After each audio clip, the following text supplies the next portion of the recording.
News Kannada ವಾಹಿನಿಗೆ ಸ್ವಾಗತ. ಲೋಕಸಭಾ ಚುನಾವಣೆ ಸಮಯದಲ್ಲಿ ವಾಲ್ಮೀಕಿ ನಿಗಮದ ಹಣವನ್ನು ಅಕ್ರಮವಾಗಿ ಬಳಸಿಕೊಂಡು ಆಂಧ್ರ ಪ್ರದೇಶ ಮತ್ತು ರಾಜ್ಯದ ಬಳ್ಳಾರಿ, ರಾಯಚೂರು ಕ್ಷೇತ್ರದಲ್ಲಿ ನಿಗಮದ ಹಣವನ್ನು ಬಳಕೆ ಮಾಡಿಕೊಂಡು ಕಾಂಗ್ರೆಸ್ ಪಕ್ಷ ಗೆಲುವನ್ನು ಕಂಡಿದೆ ಎಂದು ಮಾಜಿ ಸಚಿವ ಹಾಗೂ ಹಾಲಿ ಶಾಸಕ ರಮೇಶ್ ಜಾರಕಿಹೊಳಿ ಕಾಂಗ್ರೆಸ್ ಸರ್ಕಾರದ ವಿರುದ್ಧ ಆರೋಪಿಸಿದ್ದಾರೆ. ಬುಧವಾರ ಅಥಣಿ ಪಟ್ಟಣದಲ್ಲಿ ಮಾಧ್ಯಮಗಳ ಜೊತೆ ಮಾತನಾಡಿ, ವಾಲ್ಮೀಕಿ ನಿಗಮದಲ್ಲಿ ಈಗಾಗಲೇ ಭ್ರಷ್ಟಾಚಾರದ ಆರೋಪ ಕೇಳಿಬಂದಿದೆ. ಈ ಕುರಿತು ಓರ್ವ ಅಧಿಕಾರಿ ಕೂಡ ಸೂಸೈಡ್ ಮಾಡಿಕೊಂಡಿದ್ದಾರೆ. ಅಧಿಕಾರಿ ಸಾವಿನ ನಂತರವಷ್ಟೇ ಬ್ರಹ್ಮಾಂಡ ಭ್ರಷ್ಟಾಚಾರ ಹೊರಬಿದ್ದಿದೆ. ತನಿಖೆಯಲ್ಲಿ ಹಲವು ಅಧಿಕಾರಿಗಳು ಸಸ್ಪೆಂಡ್ ಆಗಿದ್ದಾರೆ. ಸರ್ಕಾರವೂ ಕೂಡ ಎಸ್ಐಟಿ ರಚನೆ ಮಾಡಿದೆ ಎಂದರು. ವಿಶೇಷ ಪೊಲೀಸ್ ದಳದಿಂದ ನ್ಯಾಯ ಸಿಗೋದಿಲ್ಲ. ಪ್ರಕರಣವನ್ನ ಸಿಬಿಐಗೆ ನೀಡಿದ್ರೆ ಸತ್ಯಾಸತ್ಯತೆ ಹೊರಬರುತ್ತೆ. ಕಾಂಗ್ರೆಸ್ ಸರ್ಕಾರ ಅಧಿಕಾರಕ್ಕೆ ಬರ್ತಾ ಇದ್ದಂತೆಯೇ ಹಲವು ಇಲಾಖೆಯಲ್ಲಿ ಭ್ರಷ್ಟಾಚಾರ ಕೇಳಿ ಬರ್ತಾ ಇದೆ. ಈ ಸರ್ಕಾರದ ವಿರುದ್ಧ ನಾವು ಪ್ರತಿಭಟನೆ ಮಾಡಿದ್ರೂ ಕೂಡ ಯಾವುದೇ ಪ್ರಯೋಜನವಾಗ್ತಾ ಇಲ್ಲ. ಬರುವ ಅಧಿವೇಶನದಲ್ಲಿ ಸರ್ಕಾರದ ವಿರುದ್ಧ ಧ್ವನಿ ಎತ್ತಲಾಗಿದೆ ಎಂದು ಸರ್ಕಾರದ ವಿರುದ್ಧ ಗುಡುಗಿದ್ದಾರೆ.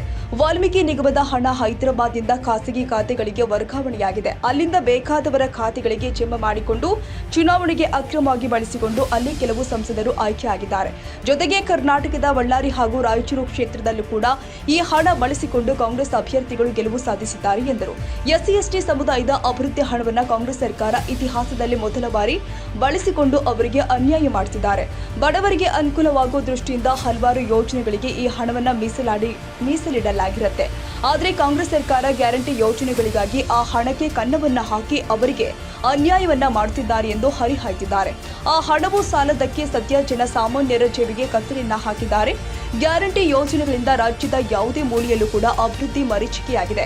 ಕಾಂಗ್ರೆಸ್ ಸರ್ಕಾರ ಬಂದ ಮೇಲೆ ಅಭಿವೃದ್ಧಿ ಕುಂಠಿತವಾಗಿದೆ.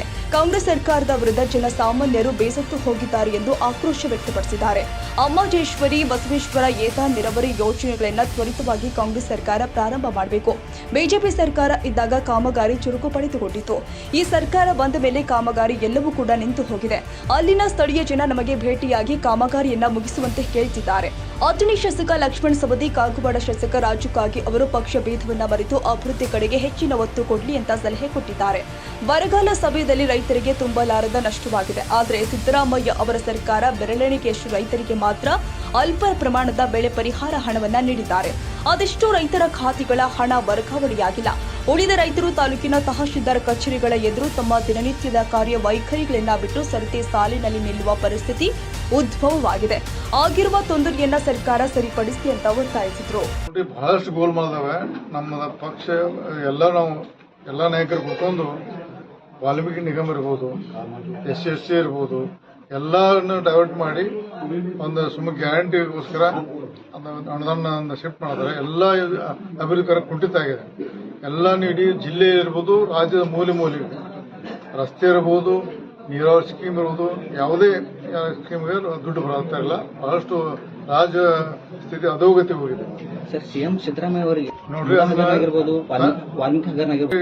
ವಾಲ್ಮೀಕಿ ಹಗರತಿ ಅದು ಆಲ್ಮೋಸ್ಟ್ ಪ್ರೂವ್ ಆಗೈತೆ. ಅದನ್ನ ದಯವಿಟ್ಟು ಸಿಬಿಐ ಎನ್ಕ್ವೈರಿ ಕೊಟ್ರೆ ಸತ್ಯಾಸತ್ಯ ಹೊರಗೆ ಬರ್ತೈತೆ.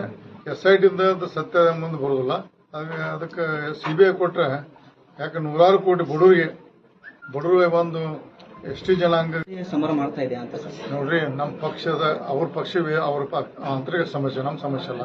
ನಮ್ಮ ಪಕ್ಷಕ್ಕೆ ಲೀಡ್ ಬಂದು ಸಂತೋಷ ಆಗಿದೆ. ನಮಗೆ ನಮ್ಮ ಬಿಜೆಪಿ ಪಕ್ಷ ಲೀಡ್ ಆಗೋದಕ್ಕೆ ಸಂತೋಷ ಆಗಿದೆ. 74,000 ಮೈನಸ್ ಇತ್ತು, 8,000 ಪ್ಲಸ್ ಐತೆ. ನಮ್ಮ ಕಾರ್ಯ ಒಳ್ಳೆ ಕೆಲಸ ಮಾಡಿದ್ದಾರೆ. ತಾಜಾ ಸುದ್ದಿಗಾಗಿ MTV ನ್ಯೂಸ್ 24/7ಗೆ ಸಬ್ಸ್ಕ್ರೈಬ್ ಮಾಡಿ ಮತ್ತು ಬೆಲ್ ಐಕಾನ್ ಅನ್ನು ಒತ್ತಿ. ತಪ್ಪದೇ ಲಿಂಕ್ ಶೇರ್ ಮಾಡಿ.